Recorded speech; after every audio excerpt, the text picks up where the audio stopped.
What is up, you guys? My name is Bella. I am currently a rising sophomore at the University of Michigan. If you're new to my channel, hello.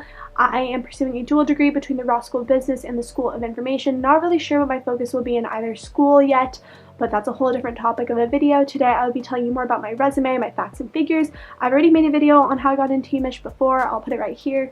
More broad, general type of video. Today is going to be really in-depth. I'll be regurgitating my entire resume for you, telling you all about my facts and figures and all of the good stuff, all the different numbers, the scores and everything. If you're interested, then just make sure to keep watching. So the first thing I'm going to address is GPA. I had a 4.4 weighted GPA. My school's on a 5.0 scale. The way that works is if you get an A in an AP class, that's a 5.0. If you get a B in an AP class, it's a 4.0, and so forth. If you get an A in a normal class, that's a 4.0. So I took a total of 10 APs, so that's why I have a 4.4 GPA. My unweighted was I believe a 3.89. I think I got 3 Bs in high school, that's why it got lowered kind of. So something to recognize is that the University of Michigan compares you to your classmates, and that's how most colleges do. They don't expect you to have the same GPA as the person that goes to a different school than you because of the different GPA scales. So for me, I was in the top 5% of my graduating class, and we have about 420 kids, 420, haha. But yeah, it was top 5%, which means I was in the top 20 kids, basically about top 25 kids. The top 2% of kids, it's about 8 to 10 people. Those people will be valedictorian. I didn't make the cut for valedictorian, which sucked because I was like number 13. Yeah, I believe I was number 13 out of 20 or something like that. So yeah, top 5%, number 13 is probably more like top 4%, but who's counting? I'm going to quickly give a rundown of my AP scores. First, I just want to address, I passed all my AP tests. The worst I did was on AP Calculus BC. Honestly, I could have tried harder, I think. I got a 4 on the AB part, and then I got a 3 on the normal test. So I didn't test out of calculus in college, but I had to take it for semester freshman year, and I'm glad I took it because I did pretty well in it. So every other score though, AP Environmental Science, I got a 4. AP Spanish, I got a 4. AP US History, I got a 5. AP World History, I got a 4. AP Statistics, I got a 4. AP English Language, I got a 5. AP English Literature, I got a 4. AP Psychology, I got a 4. AP Comparative Government, I got a 5. Yeah. Sorry, I'm looking at my iPad. I'm looking down a lot. I have notes. Quick little side note about APs. I really don't think AP scores really matter because a lot of schools don't offer it at their school, so they can't really use that as a very good comparing factor. As far as AP scores, the only thing that I think they're really important for is if you want to get college credit for classes. So like I came in as a sophomore technically to Michigan because I had like 30 transfer credits basically. The school cares more about your GPA than your AP scores, so don't worry too much about that if something didn't go as well on a score. They're pretty nice in not judging your entire year's worth of learning on one test. I'm not really going to talk about this for too long because this was such a sensitive topic for me when I was applying to schools because the ACT SAT thing. I never checked the SAT, so I don't really know what my score is equivalent to or equates to, but I will tell you what it is on here on the 1600 scale. But as far as my ACT, the highest score that I ever got was a 32. Which some of you might think is high, some of you might not think is too high. Personally, I wanted a 33 or a 34. Never really got that. Started out pretty low. Started out with like somewhere in the 20s, I think. Yeah, somewhere like mid-20s or something. And I basically worked my butt off for a year studying. I even got a tutor at some point. And I basically took the test, I think, 5 times and went up a point every time. So you can kind of do the math to see what I was scoring. I'm a terrible test taker, and I was decently happy with a 32. I think if you want to be actually competitive for Michigan, I think you need to have at least a 30. For Ross, the average for business I think is about a 33, and for engineering I think it's like 33, 34. Might be even higher. Quick little thing, like I said, I took the ACT like 5 times or something. My super score was a 34, and Michigan actually does look at your super scores. So I think that did help me out, even though my best one-time sitting score was a 32, my super score was a 34. Basically, I was really bad at science, and I was really good at like English, reading, and math. And my science score was like in the 20s, but the other ones were like 35, 34, 33 or something like that. So science brought me down. So just to talk a little bit about what my 32 meant to me. So when I was applying to Michigan, as you know, I don't think it's changed, but when you apply to Ross, you have to first apply to school like LSA. And so with a 32, I knew I was a little bit above the average. I think the average is about 30, 31 for just the University of Michigan in general. So I had a pretty good shot numbers-wise in getting in. But then as far as Ross, I was a little bit below the average. Like I said, the average was a 33. But the interesting is, now that I've already talked to a bunch of people that have been enrolled, I know a bunch of guys that had 34s that got in. I know a couple of guys from my school that had 34s on their ACTs and got in. But I also know kids with 33s that didn't get in.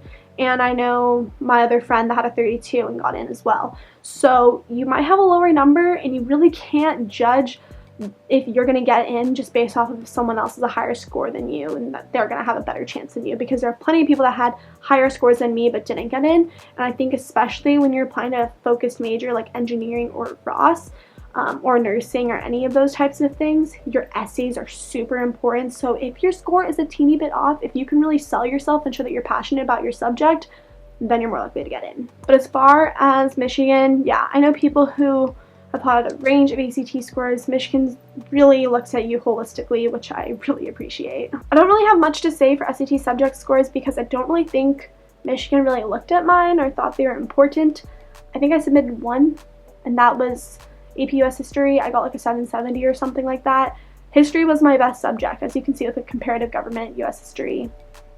I liked the humanities, basically. And then I think for math, I got like a 660 or something. Not really that good at math. Don't really know how I'm studying business.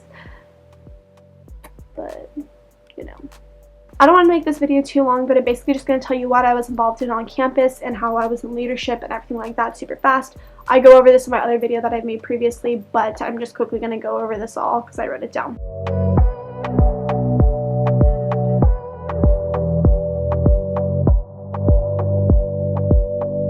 As far as having the check marks by the application of like being involved in things, sports-wise, I was in cross-country freshman year and I was on JV, and then I also did swimming in the spring and I was on varsity. I continued with swimming through the rest of high school and I was on varsity. I also got a couple awards for that, like Coach's Award, Most Valuable Player, things, but that was on my resume. I don't really think that was that important. As far as my like extracurriculars that I did weekly, what I recommend is being consistent. So if you're going to be involved in something your freshman year, try to be involved with it all 4 years of high school. Colleges like to see consistency and that you don't give up. So I was in speech and debate in MUN, Model United Nations, all 4 years of high school, and by senior year I was secretary. I was also in Make-A-Wish. You guys know what Make-A-Wish is, I'm sure. I was co-president with one of my best friends that goes to Berkeley. We started out just as little freshmen in the club, and then we became president by junior year, and we're president again senior year.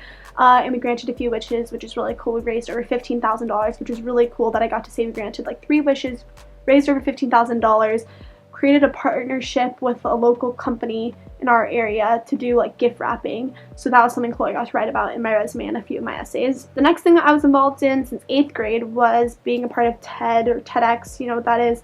Basically giving talks and like hearing about the different talks. So by senior year, I actually did get to give a talk with one of my friends, which was really cool. So I basically got to talk about finding different leaders around the area and bringing them in for different talks every year, and by senior year I was able to give a little spiel of my own. I was also involved in this other group called At Your Service starting junior year. I would have been involved in it freshman year, but it didn't start till junior year, like it wasn't even created yet. So I joined that junior year. I was a video editor and I was on like the junior board and then senior editor.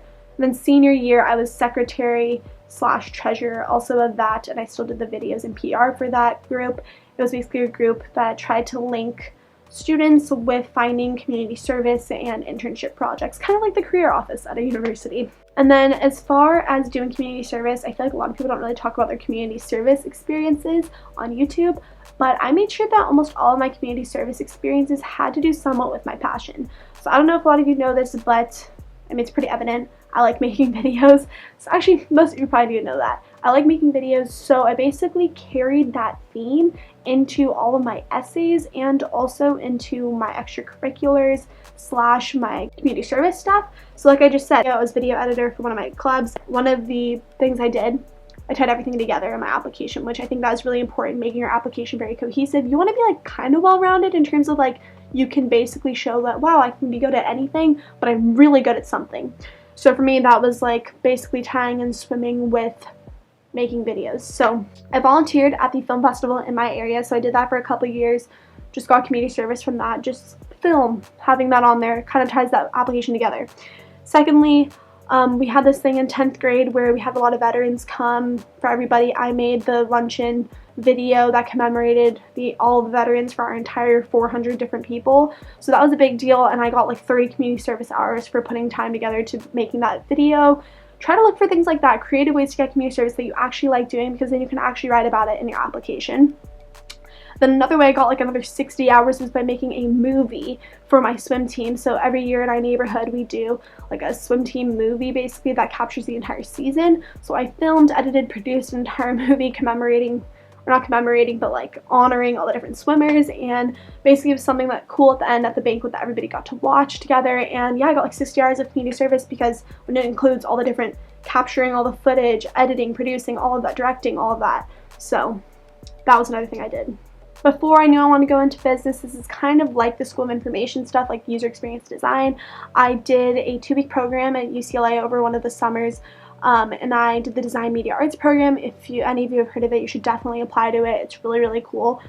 Basically, it teaches you a little bit about film, graphic design, gaming, and I forget the reminder, and like web design. So it's really cool. I basically figured out I'm not going to be a graphic designer. That was a career field I was possibly wanting to do, but I basically realized I have an eye for aesthetic, but I'm not really good at drawing. So that was really cool. I got to make a couple projects from that, and I got to kind of put that part of my portfolio for school. Another thing that I did, you did the typical community service trip to like Costa Rica or somewhere that like a foreign country basically where you volunteer. I did that. It was a really great experience. Only go if you actually want to help people. Don't do it just to put your name on a resume and say like, oh, I went here and did this. Like, actually do it if you genuinely enjoyed it, because it's a lot of money, and unless you really like doing community service in a foreign country, you really don't need to go travel somewhere super far to do that type of community service. You can honestly do that type of community service in your own area. I probably could have saved money and not gone to Costa Rica, but I'm still glad I did, obviously, because it helped out those people. I was also part of other things like, I don't know if you guys know what the Nordstrom BP Ambassador program is. Basically, you have to submit an application. It can be like a poster, it could be something creative. I did a video, obviously, and I basically just showcased why I thought I was interested in fashion and how I thought that related, what I wanted to do in business, kind of, and there's basically just monthly meetings, and you get to kind of look and see into the perspective of like Nordstrom's administration, kind of, and it was kind of cool to see. It wasn't a heavy involvement, but it was another thing that just tied my application together as like a creative applicant. The last thing I quickly want to talk about as far as accomplishments, if you guys can kind of look into this, see if they have it at your school. I was selected to be the Girls State representative from my high school. If you guys don't know what Girls State is, not all high schools offer it, but as far as California, they have 500 delegates come from the state of California to a summit for a week in the summer. It's called Girls State. So they basically pick one girl from the entire grade, so I was selected. For our school, you have to be involved in some type of student government or like speech and debate, youth and government, ASB. So I was involved in speech and debate, like I said, and you have to show good character and morals, so that is, and you have to have like a certain GPA. So that is what I did. I went there. That was really cool. It's a big honor to do that. And if you apply yourself, you can also possibly go to Girls Nation, which is really cool because you get to meet the president. So I didn't really put myself that far and get super involved in it. Kind of wish I did, because that'd be really cool.